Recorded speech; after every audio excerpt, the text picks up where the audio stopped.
Praise to Jesus.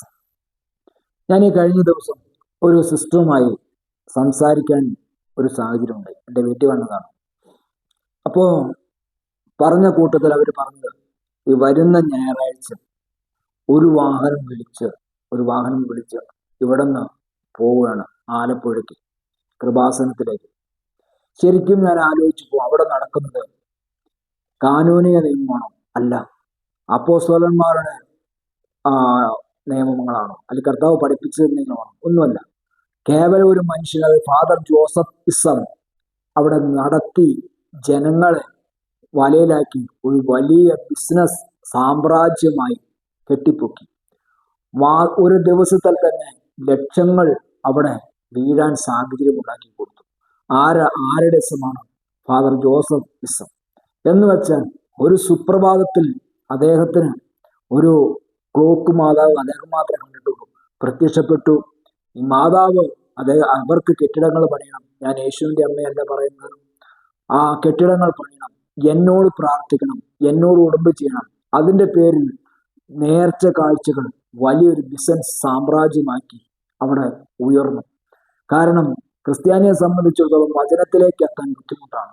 ഇങ്ങനെയുള്ള സ്ഥാപനങ്ങളിലേക്കും സാഹചര്യങ്ങളിലേക്കും ഈയാമ്പാറ്റ വിളക്കിൻ്റെ അടുത്ത്, തീയുടെ അടുത്തേക്ക് പോകുന്നവർ ഓടി ചെല്ലും.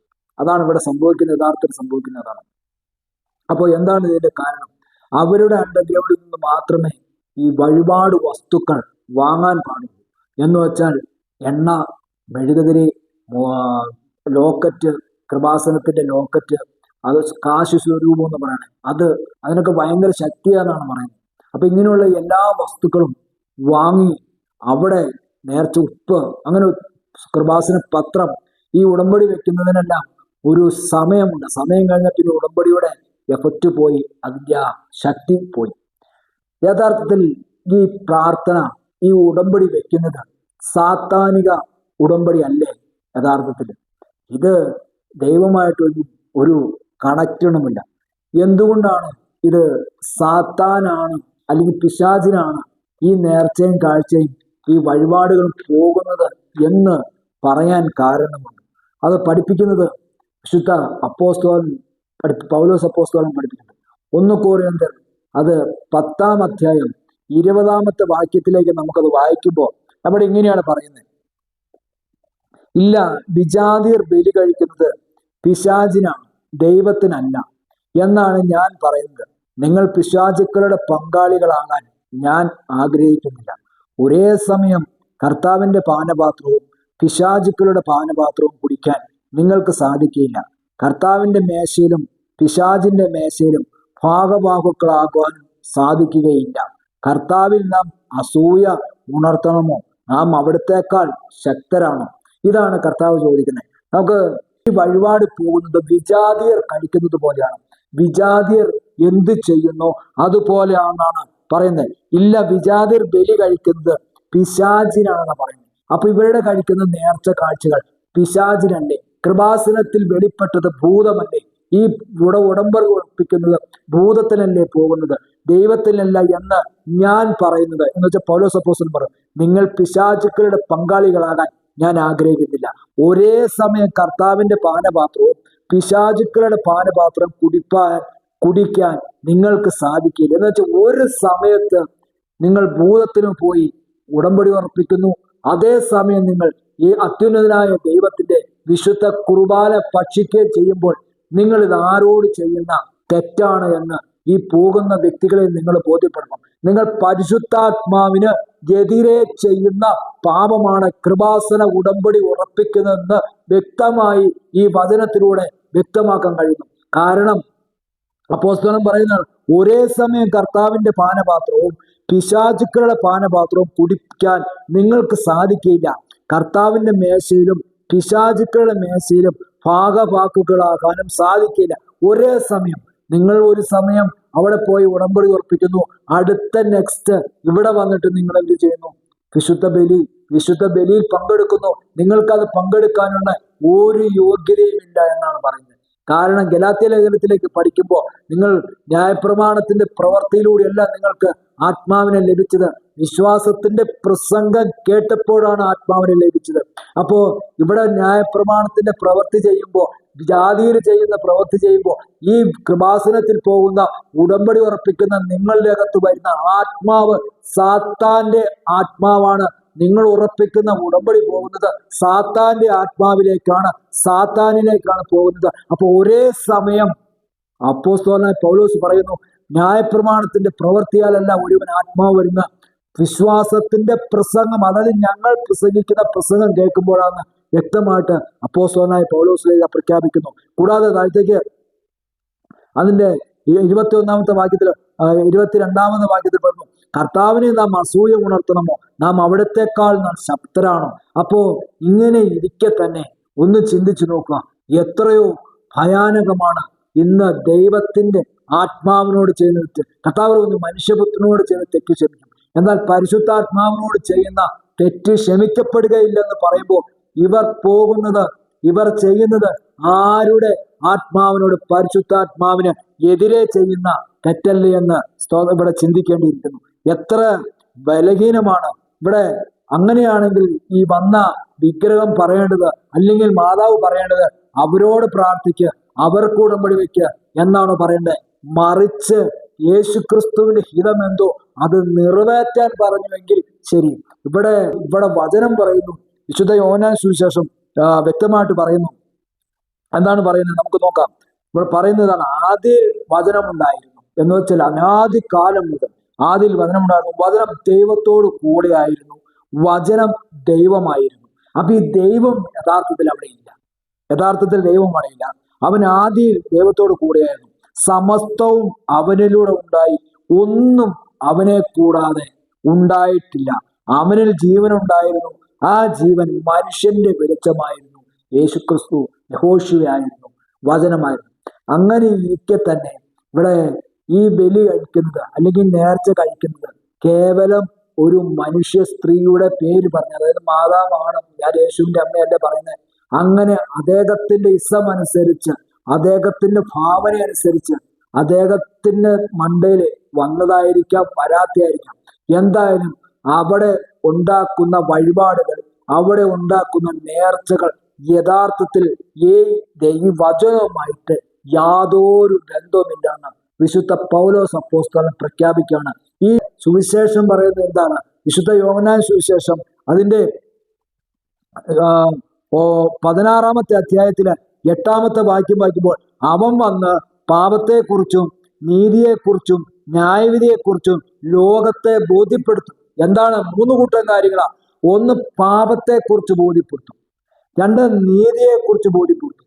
3, ന്യായവിധിയെക്കുറിച്ച് ബോധ്യപ്പെടുത്തും. ഈ 3 കൂട്ടം കാര്യങ്ങളാണ് യഥാർത്ഥമായി പ്രസംഗിക്കപ്പെടേണ്ടത്.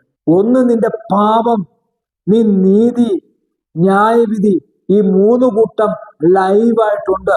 ഈ 3 കൂട്ടം, 2 കൂട്ടം നീ പാപമോക്ഷിക്കണം. ന്യായവിധിയുടെ മുമ്പിൽ നീ ചെന്ന് നിൽക്കാനും പാടില്ല. അപ്പൊ നീ നീതിമാനായിരിക്കണം, നീതിയുള്ളവനായിരിക്കണം. സ്തോത്രം, ഹല്ലേലൂയ. അതുകൊണ്ട് യോഹന്നാൻ സുവിശേഷത്തിൽ പറയുക, നീ പാപത്തെക്കുറിച്ചും, ഇവിടെ പറയാം, അവൻ വന്ന് പാപത്തെക്കുറിച്ചും നീതിയെക്കുറിച്ചും ന്യായവിധിയെക്കുറിച്ചും ലോകത്തെ ബോധ്യപ്പെടുത്തി. കർത്താവ് അപ്പോസ്തലന്മാർ ബോധ്യപ്പെടുത്തി.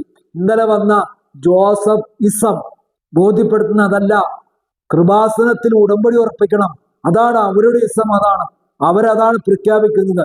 അതുകൊണ്ടാണ് 1 കൊരിന്ത്യർ 10-ാം അധ്യായം 20-ാമത്തെ വാക്യത്തിൽ പറയുന്ന, ഇത് ജാതികൾ ബലി കഴിക്കുന്നത്, വിഗ്രഹത്തിന് ബലി കഴിക്കുന്നത്, ഇത് പോകുന്നത് എങ്ങോട്ടാണ്?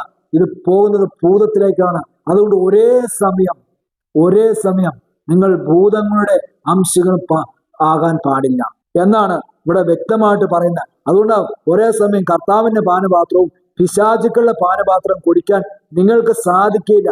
കർത്താവിന്റെ മേശയിലും പിശാചിന്റെ മേശയിലും ഭാഗഭാഗുകളാകാനും സാധിക്കില്ല. അപ്പൊ ഇത് ചെയ്യുമ്പോൾ നിങ്ങൾ ആരോട് ചെയ്യുന്ന തെറ്റാണ്? പരിശുദ്ധാത്മാവിന് എതിരെ ചെയ്യുന്നത്. എന്നേക്കുമായി കർത്താവ് ഒരു ഉടമ്പടി സ്ഥാപിക്കപ്പെട്ടു. അപ്പൊ അതിന്റെ മുകളിൽ കേവലം മനുഷ്യ സ്ത്രീയായി ഭൂമിയിൽ ഒരപ്പന്റെയും അമ്മയുടെയും അണ്ടത്തിലും ബീജത്തിലും ജനിച്ച ഒരു ദൈവത്തിന്റെ അമ്മ, അല്ലെങ്കിൽ ദൈവത്തിന് അമ്മയൊന്നുമില്ല. കാരണം അങ്ങനെയാണെങ്കിൽ ആദിയിലെ ഉണ്ടാകണമല്ലോ. അപ്പൊ അങ്ങനെ ആദിയിൽ ഉണ്ടാകണ്ടേ? അപ്പൊ അതല്ല.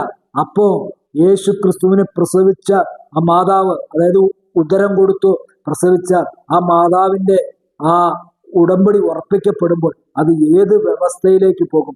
അത്യുന്നതനായ ദൈവം എന്നേക്കുമായി ഒരു ഉടമ്പടി സ്ഥാപിക്കട്ടെ. കർത്താവ് തന്നെ പറയുന്നു, തന്റെ ശിഷ്യന്മാർ പറഞ്ഞു, നിന്റെ അമ്മയെ സഹോദരങ്ങളും നിന്നെ കാണാൻ വരുമ്പോൾ കർത്താവ് പറഞ്ഞു, എന്റെ വചനം കേട്ട് അത് കൈക്കൊള്ളുന്നവനത്രേ എൻ്റെ അമ്മയും സഹോദരങ്ങളും. അപ്പൊ ഇവിടെ ആരാണോ വചനം കേൾക്കുന്നത്, ആരാണ് ക്രിസ്തുവിന്റെ കൂടെ ഒരു പാർട്സായി സഭയായി നടക്കുന്നത്, അവരാണ് അമ്മയും സഹോദരങ്ങളും എന്ന് വ്യക്തമായി കർത്താവോട് പറയുന്നുണ്ടല്ലോ. അപ്പോ ഇവിടെ എന്നേക്കുമായി ഒരു ഉടമ്പടി സ്ഥാപിക്കപ്പെട്ടു. ലൂക്കോസിന്റെ സുവിശേഷം 22 അധ്യായം അതിന്റെ 19 തൊട്ട് വായിക്കുമ്പോൾ, പിന്നെ അവൻ അപ്പമെടുത്ത് കൃതജ്ഞതാ സ്തോത്രം ചെയ്ത് മുറിച്ചു അവർക്ക് കൊടുത്തതുകൊണ്ട് അരുളി ചെയ്തു, ഇത് നിങ്ങൾക്ക് വേണ്ടി നൽകപ്പെടുന്ന എൻ്റെ ശരീരമാണ്, എൻ്റെ ഓർമ്മയ്ക്കായി ഇത് ചെയ്യുവിൻ.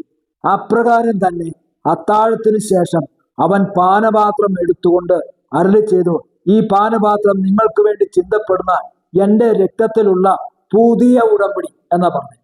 ഇതാണ് യേശു എന്നേക്കുമായി അത്യുന്നതനായ പുത്രൻ 12 അപ്പോസ്തലന്മാർ ഉൾപ്പെടെ ഇരുന്ന് സ്ഥാപിക്കപ്പെട്ടത് ഒരു ഉടമ്പടിയാണ്.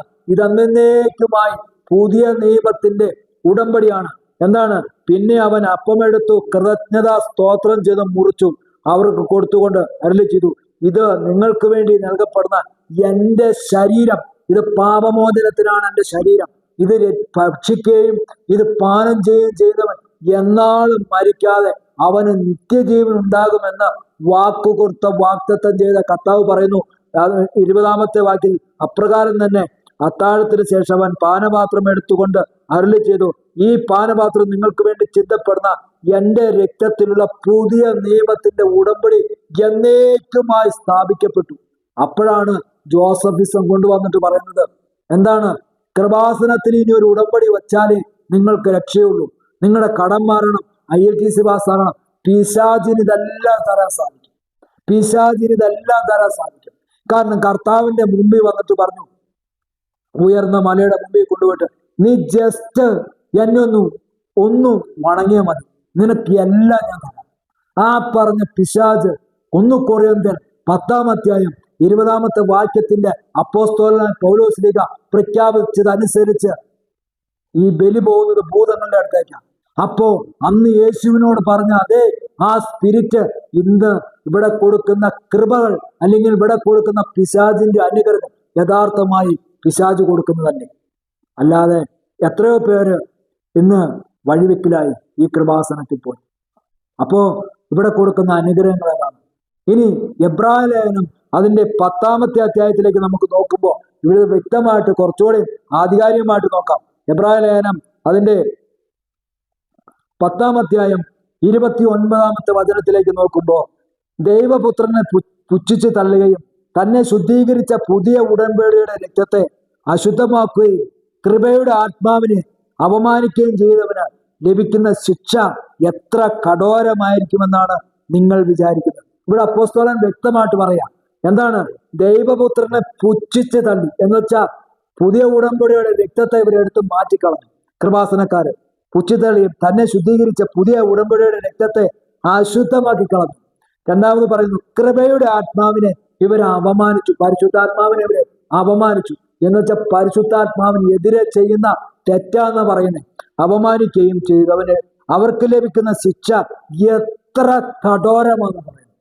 ഈ ഉടമ്പടി ഉറപ്പിക്കാൻ പോകുന്നവർ, കൃപാസനത്തിൽ നിന്ന് ഉടമ്പടി ഉറപ്പിക്കാൻ പോകുന്നവർ പരിശുദ്ധാത്മാവിന് എതിരെ ചെയ്യുന്ന പാപമാണ്. പരിശുദ്ധാത്മാവിന് എതിരെ കൃപയുടെ ആത്മാവിനെ അപമാനിച്ച് പുച്ഛിച്ച് തള്ളിയാണ് ഇവര് കൃപയുടെ ആത്മാവിനെ വേണ്ടെന്ന് വെച്ചിട്ടാണ്, നിത്യരാജ്യം വേണ്ടെന്ന് വെച്ചിട്ടാണ് പുതിയ ജോസഫിസത്തിന്റെ ഉടമ്പടി ഉറപ്പിക്കാനായിട്ട് കൃപാസന പിശാചിന്റെ അടുത്ത് പോയി ഇവർ എഗ്രിമെന്റ് ചെയ്യുന്നത്. അറിയോ? അപ്പോ ഇതെത്ര ഗൗരവമാണ്, എത്ര ഭയാനകമാണ്. എന്നേക്കുമായി യേശുക്രിസ്തു ഒരു ഉടമ്പടി സ്ഥാപിക്കപ്പെട്ടു. ഇതാണ് എൻ്റെ പുതിയ നിയമത്തിന്റെ ഉടമ്പടി. ഈ ഉടമ്പടിയെ, പുതിയ നിയമത്തിന്റെ ഉടമ്പടി തള്ളിക്കളയുക എന്നാ പറയുന്നത്. ദൈവപുത്രനെ പുച്ഛിച്ച് തള്ളുക. യേശുവിനെ ഒരു വിലയില്ലാതെയാക്കി കളഞ്ഞു. ഈ ഉടമ്പടി ഉറപ്പിക്കാൻ പോകുന്നവർ യേശുവിനെ വിലയില്ലാതെയാക്കി കളഞ്ഞു. തന്നെ ശുദ്ധീകരിച്ച പുതിയ ഉടമ്പടി രക്തത്തെ അശുദ്ധമാക്കി. കാൽവരിയിലെ രക്തത്തെ ഇവർ അശുദ്ധമാക്കി. കാൽവരി ക്രൂശിലെ രക്തത്തെ ഇവർ അശുദ്ധമാക്കി. പാപമോചനത്തിന് നിത്യജീവനം വേണ്ടി ചൊരിയപ്പെട്ട പുണ്യാള രക്തത്തെ ഇവർ അശുദ്ധമാക്കി. ഈ കൃപാസനക്കാരൻ, ഉടമ്പടി ഉറപ്പിക്കുന്നവർ. അതുകൊണ്ട് താഴേക്ക് വായിക്കുമ്പോൾ കൃപയുടെ ആത്മാവിനെ അപമാനിച്ചു. ഏതെല്ലാം തരത്തിലുള്ള പാവമാണ് ഇവരെ വെറുതെ വിടും. അപ്പോ പോകുന്ന നിങ്ങൾ ചിന്തിക്കണം. നിങ്ങൾക്ക് ഇനി ചർച്ചയിൽ കയറിയിട്ട് അത്യുന്നതനായ ദൈവത്തിന്റെ ആ തിരുരക്തവും യേശുവിന്റെ ശരീരവും രക്തവും ഭക്ഷിക്കുകയും പാനം ചെയ്യുവാനുള്ള അയോഗ്യരായി നിങ്ങൾ മാറി ഈ വചനമനുസരിച്ച്. ഹല്ലേലൂയ. അതിനാൽ കർത്താവ്, പ്രിയ സഹോദരങ്ങൾ, ദൈവം നിങ്ങളോട് ക്ഷമിക്കണമെന്ന് നിങ്ങൾ പ്രാർത്ഥിക്കരുത്. പോയവരോട്, പോകാനിരിക്കുന്നവരെ നിങ്ങൾ അബദ്ധത്തിലേക്ക് പോകരുത്. നിങ്ങളെ വീണ്ടെടുക്കാൻ മതിയായവൻ അത്യുന്നതനായ ദൈവമുണ്ട്. ക്ലാസ് കേട്ട എല്ലാവരെയും ദൈവം സമൃദ്ധമായി അനുഗ്രഹിക്കട്ടെ. God bless you. ആമേൻ.